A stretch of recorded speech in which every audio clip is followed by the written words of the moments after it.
ಡಾಕ್ಟ್ರೆ, ನನ್ನ ಮೊಮ್ಮಗಂಗೆ ತುಂಬಾ ಜಾಸ್ತಿ ಉಸಿರು ಹೇಳ್ತಾ ಇದ್ದಾನೆ, ಜೋರಾಗಿ ಉಸಿರಾಡ್ತಾ ಇದ್ದಾನೆ. ವಯಸ್ಸು ಎಷ್ಟು ಅಜ್ಜಿ ಮಗುಗೆ? ಅವನಿಗೆ ಇವಾಗ 2 ತಿಂಗಳು. ನಾನು ಮೂಗಲ್ಲಿ ಕೊಬ್ಬರಿ ಎಣ್ಣೆ ಹಾಕ್ಬಿಟ್ಟಿದ್ದೆ. ಅದು ಹಾಕಿದ್ಮೇಲೆ ಜೋರಾಗಿ ಉಸಿರು ಹೇಳ್ಕೊತಿದ್ದಾನೆ. ಅಯ್ಯೋ ಅಜ್ಜಿ, ಮಗು ಮೂಗಲ್ಲಿ ಎಣ್ಣೆ ಯಾರು ಹಾಕ್ತಾರೆ? ಯಾಕೆ ಹಂಗೆ ಮಾಡಿದ್ರಿ ನೀವು? ಅಲ್ಲ ಡಾಕ್ಟ್ರೆ, ಅದು ಮೂಗಿಗೆ ಕೊಬ್ಬರಿ ಎಣ್ಣೆ ಹಾಕಿದ್ರೆ ಅವನು ಕಫ ಎಲ್ಲ ಕರಗ್ಬಿಟ್ಟು ಅವನು ಮೋಷನಲ್ಲಿ ಬರ್ಬಿಡ್ತದೆ ಅಂತ ಹೇಳಿದ್ರು. ಅದಕ್ಕೆ ನಾನು ಮೂಗಿಗೆ ಕೊಬ್ಬರಿ ಎಣ್ಣೆ ಹಾಕ್ಬಿಟ್ಟೆ ಡಾಕ್ಟ್ರೆ. ಅಯ್ಯೋ ಅಜ್ಜಿ, ಅದು ಡೇಂಜರಸ್ ಅಜ್ಜಿ. ಮೂಗಲ್ಲಿ ಎಣ್ಣೆ ಹಾಕ್ಬಿಟ್ಟು ಕಫ ತೆಗಿಯಲ್ಲಂಗೆ ಯಾರು. ಕಫ ತಾನಾಗೆ ಮಗು ಕೆಮ್ಮಿ ಹೊಟ್ಟೆಗೆ ಹೋಗುತ್ತೆ, ಮೋಷನ್ ಬರ್ತದೆ ಅಜ್ಜಿ. ಈ ತರ ಮೂಗಲ್ಲಿ ಎಣ್ಣೆ ಹಾಕಿದ್ರೆ ನಿಮೋನಿಯಾ, ನಿಮೋನೈಟಿಸ್ ಎಲ್ಲ ಆಗ್ಬಿಡತ್ತೆ. ಉಸಿರಾಡಕ್ಕೆ ತೊಂದರೆ ಆಗ್ತಿದೆ ಇವಾಗ. ಅಲ್ಲ ಡಾಕ್ಟ್ರೆ, ನಾವು ಅದು ಎಷ್ಟೋ ವರ್ಷದಿಂದ ಮಾಡ್ತಾ ಇದ್ದೀವಿ, ಇವಾಗ ನೀವು ಅದು ಮಾಡಬೇಡಿ ಅಂತ ಹೇಳಿದ್ರಿ, ಹೆಂಗೆ? ತಪ್ಪಜ್ಜಿ, ಅದು ತಪ್ಪು ಪದ್ಧತಿ, ರಾಂಗ್ ಪ್ರಾಕ್ಟೀಸು. ಕೊಕೊನಟ್ ಆಯಿಲ್ ಎಲ್ಲ ಮೂಗಲ್ಲಿ ಹಾಕ್ಬೇಡ ಅಜ್ಜಿ, ದಯವಿಟ್ಟು.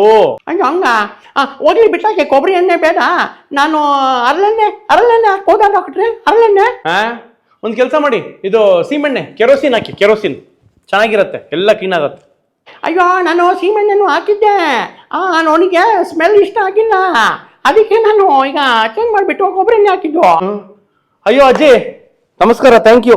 ಯಾವ ಎಣ್ಣೆನೂ ಹಾಕ್ಬೇಡಿ, ನೀವು ಹೋಗಿ ನಿಮ್ಮ ತಲೆಗೆ ಎಣ್ಣೆ ಹಾಕಿ ಸ್ನಾನ ಮಾಡಿ ಬಿಟ್ಬಿಡಿ ನಂಗೆ, ಹೋಗಿ. Thank you. ಅಯ್ಯ, ಯಾಕೆ ಹಿಂಗೆ ಮಾಡ್ತೀರಲ್ಲ ಕಟ್ರೆ? ಹೋಗ್ಲಿ ಬಿಡಿ, ನಾ ಬರ್ತೀನಿ ಹಂಗಾರೆ.